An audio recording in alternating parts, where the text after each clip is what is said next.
Mr. Speaker, sir, at the very outset, I would like to express my gratitude to the Honorable Member from Nongkrem, Shri Arden Miller Samet, for having raised this short duration discussion under Rule 50 of the Rules and Procedures and Conduct of Business in the Meghalaya Legislative Assembly to the subject to discuss on the failure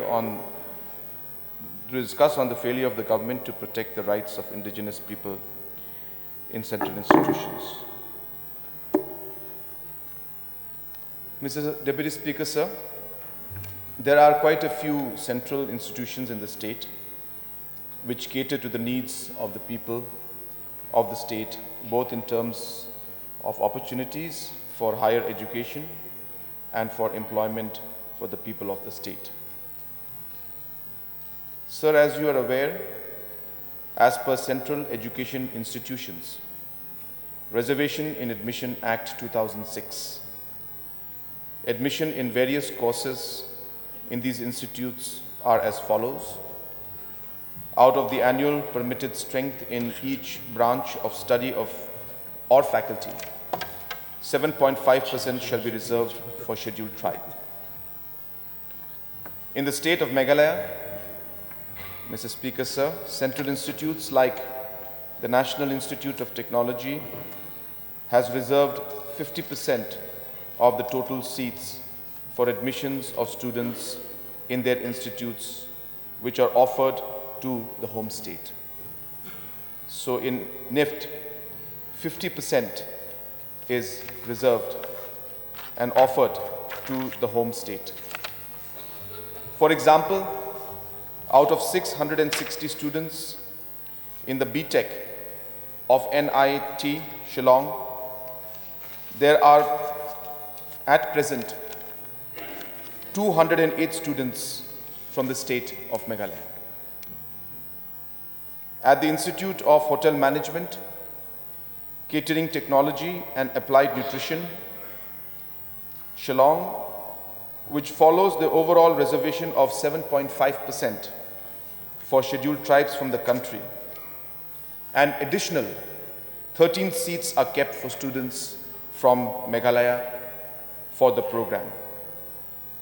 Further, out of the 160 students in current first year batch of 160, 57 students are from the state of Meghalaya, which is around 35%, which is much higher than the percentage allotted to STs at 7.5%. The Northeast Hill University, the oldest central university in the state, with campuses in Shillong and Tura. Even though NEHU has reserved 50% of seat for STs of the country, 81% students who are enrolled in NEHU are from the state of Meghalaya. 81% are from Meghalaya. To answer to the question which Honorable Member had mentioned, LO had mentioned about Mizoram, 81% of the students in NEHU, studying in NEHU, are from the state of Meghalaya.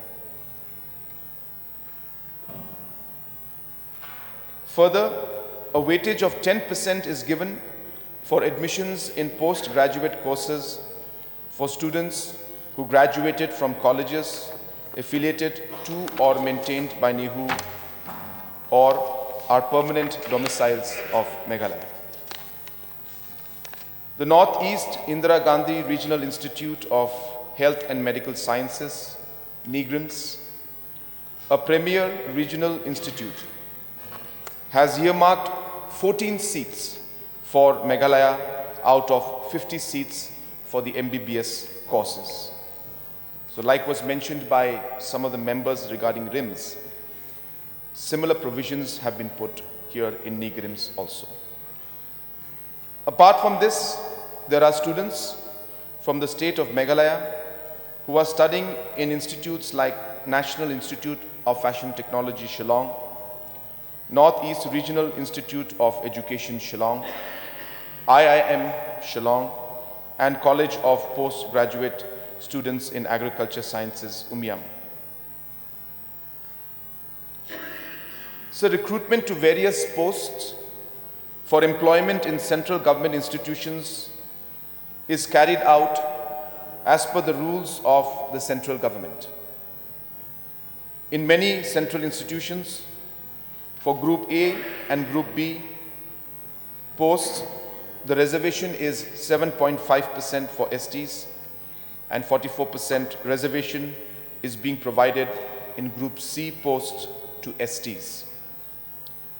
In fact, many of our youths are employed in various institutions like NIGRIMS, NIFT, and NEHU. In some institutions, the representation is very good. For example, in National Institute of Technology, Shillong, out of 49 Group C posts, 40 are held by indigenous persons from Meghalaya. So out of 49 Group C posts, 40 are held by indigenous persons from Meghalaya. So between 2018 and 19 and 1920,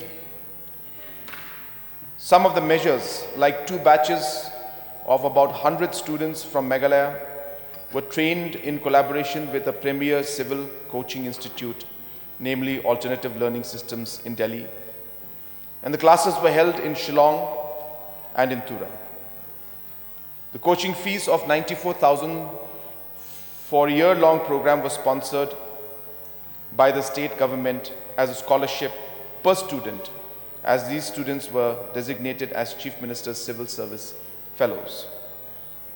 The students were selected based on written exams conducted at all the district headquarters, where more than 1,500 had taken the exams. Almost 35 of these students were able to secure jobs in the state and central government offices due to the coaching they received. So the government has been addressing the issue of employability of the indigenous youth from the state to be able to compete for jobs in central institutions by equipping and capacity building of the youth. The state government runs the All India Service Pre-Examination Training Center at Shillong, which extends free coaching facilities every year to candidates belonging to the state to prepare themselves for appearing in the competitive examinations conducted by the UPSC. The director of MATI is the ex-officio director of this center.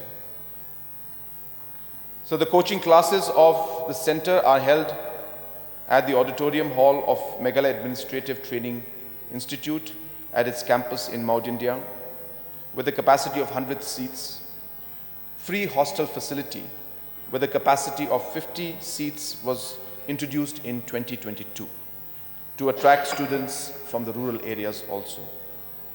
This capacity was increased in 2023 to 75 hostel seats due to the increasing demand for coaching. Students from all districts of the state have been accommodated. The students are intensive. The classes are intensive, with classes being held usually from 10 to 5 p.m. Capable and dedicated faculties were drawn from reputed IAS academies on a weekly basis. So since inception of the center, 90 trainees have qualified for appointments to various jobs in state government, central government, banks, and other institutions. Recently, 3 students qualified for the UPSC Civil Service Exams 2022. 2 aspirants were also sent to Chennai for undergoing main coachings and were also accommodated at a hostel at the expense of the center. The number of applicants for the coaching classes increased from 1,500 to 2,000 in year 2023, which shows the growing demand for the coaching from the youth of the state. Due to the growing demand, the hostel seats were increased and the seat for coaching to 125. Students were selected based on entrance exam. Recently, 27 students who are undergoing training cleared the preliminary exams of the Meghalaya State Civil Service. So the government has been taking steps to provide facilities that can provide greater opportunities to our indigenous youth to be able to compete for both admissions and jobs. Many of our students from Meghalaya also studying in premier national institutions like IIT, IIM, NLU, and other major universities like Delhi University and Bangalore University, which shows they are capable of competing with the best in the country. So having said that, I have heard the different submissions that have been given by the honorable members, and as a house and as members of this august house and as public representatives, so we are all with the thought process and the different kind of concerns that members have raised. I don't think it is any member in the house who would disagree to this issue and would anyway say that, well, we don't need this. Yes, we do. And I'm very much in line with the thought process that has been laid. And we are working towards ensuring that maximum benefit should come to the youth of our state. While these institutions come and put their base and their setup out here, yes, our youth should get the opportunities, whether it's in the classes or whether it is in the job area. It is absolutely a very, very positive aspect, and as a government, we are also working towards ensuring that our youth are able to get maximum benefit out of these different institutes that are coming in. Having said that, sir, as mentioned, these are national and government of India institutions. And hence, there are certain guidelines and certain provisions that are placed, which are followed in most parts of the country. And therefore, to completely deviate from that may not be entirely possible. But yes, whatever is laid in the guidelines, those should be complied with. And wherever there is a possibility or flexibility of finding ways and means to include our youth will definitely be explored, sir. So therefore, it's something that is positive, and definitely, sir, as a government, we will do our best to ensure that our youth get the maximum opportunity in large institutes like this. Regarding the point mentioned by the honorable member from Amlarem also regarding the EMRS, so let me share with you that in an official meeting while we sat with the honorable Minister of Tribal Affairs, he had indicated to us that he will definitely look into this matter and consider this matter of ensuring that we and our people get the reservation of the state to be applied for the EMRS. And we were very, very excited and thrilled when that information was given to us by the Honorable Minister. Of course, we did not get it in writing. So we are pursuing this matter. As mentioned, it is a great opportunity. And yes, thousands of jobs will be created in this. And it is a very, very positive suggestion. We have followed it up. The Honorable Member, when he was Minister, it was his idea at that point in time. And we took it up and we have received a positive response. But we are yet to get any kind of formal written communication from the center. So we are moving towards it. But stopping the movement of work of the school may not be in the larger interest of how we work with central government and we, and the message that we send to larger institutions and the central government. So we will need to take it up aggressively. We will move with the central government. We will take up the matter once again, sir. I will again personally look into this. I cannot assure, because as I said, it is a matter of a decision that has to be taken by central government. But I can assure the Honorable Member in the House that I will move and make sure that I put all efforts that's possible and at every level possible to try and achieve this objective so that our youths are able to benefit, sir. Sir, lastly, I would like to also mention that when these large institutes come into our state, sir, we have to look at the larger impact it has on our ecosystem. So therefore, the benefits are multi-level and are multi-pronged. So there is definitely the opportunity for our youth to study, which we should try to maximize. which we will try to push every institute to do that. Number two is the employment generation that can be done, especially in terms of the grade C. This is also another area within the defined provisions that are there, and wherever there's a possibility to push, so that from the state government we would desire, and we would definitely move in that line, because it's something that would really benefit the youth of our state. Third, sir, we need to also realize the larger impact on the economy, where people come in and it adds to the investment that is done. One institute coming in, it means hundreds of crores of investment in terms of the infrastructure that is coming in. EMRS schools alone, sir, if you just calculate the number of schools, there will be an investment of almost 1,200 crores into the economy of the state. Not only that, sir, the amount of the work, once the schools start functioning, the organizations start functioning, the people who are there working in, the economy around that place, and the economy that depends on making that institution run. For example, shops, supply, food items, vehicles, and other kind of support structure that is there.